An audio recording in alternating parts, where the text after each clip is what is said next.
Why God allows pain when He could stop it. Pain is one of the most difficult parts of faith to understand. We believe God is powerful. We believe He is loving. We believe He can do anything. So when pain enters our lives, a quiet question rises. If God can stop this, why doesn't He? This is not a weak question. It is an honest one. Every believer at some point wrestles with it. The loss of a loved one, disappointment, rejection, failure, betrayal, delay. Pain has a way of shaking certainty, but pain is not always punishment. Sometimes it is process. In the book of Job, we see a man who was faithful, yet he suffered deeply. He did not understand the reason. He did not receive an immediate explanation, but through suffering, his understanding of God deepened. At the end of his trial, Job said something powerful. "My ears had heard of you, but now my eyes have seen you." Pain revealed a dimension of God he had never known before. Comfort introduces us to God's kindness, but pain often introduces us to His depth. There are things prosperity cannot teach you. There are strengths comfort cannot build. Muscle grows under resistance. Character grows under pressure. Faith grows under testing. None of us would choose pain voluntarily, but many of us can admit that the seasons that shaped us most were not the easiest ones. There is also a truth we must understand. God does not waste pain. Romans 8:28 says, "All things work together for good to those who love God." It does not say all things are good. It says they work together for good. There is a difference.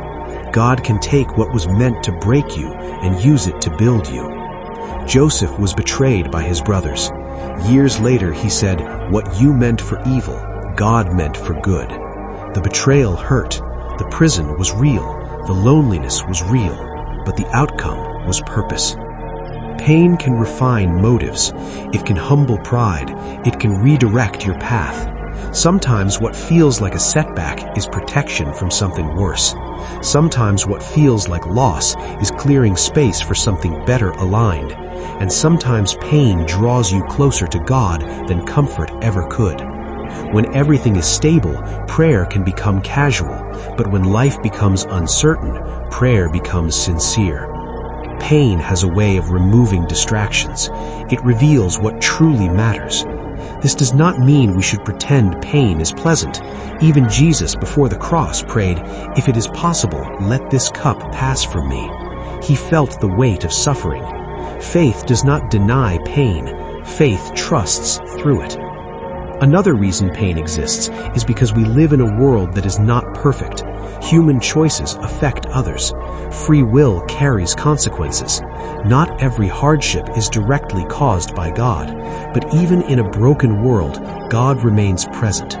Psalm 34:18 says, "The Lord is close to the brokenhearted."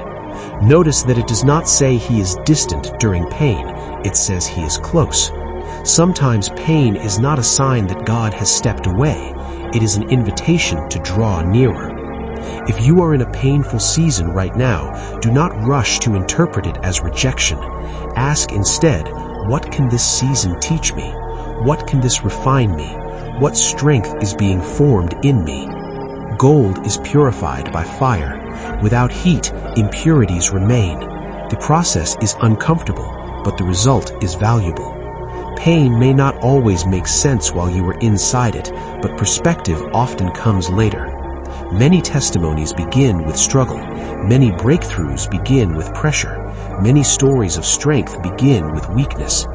God's ability to transform pain is one of His greatest demonstrations of power. He does not always remove the storm immediately, but He strengthens the person inside it. And when you emerge, you are not the same. You are deeper, stronger, wiser, more compassionate. Pain can make you bitter, or it can make you better. The difference often lies in whether you isolate yourself or lean into God during the process.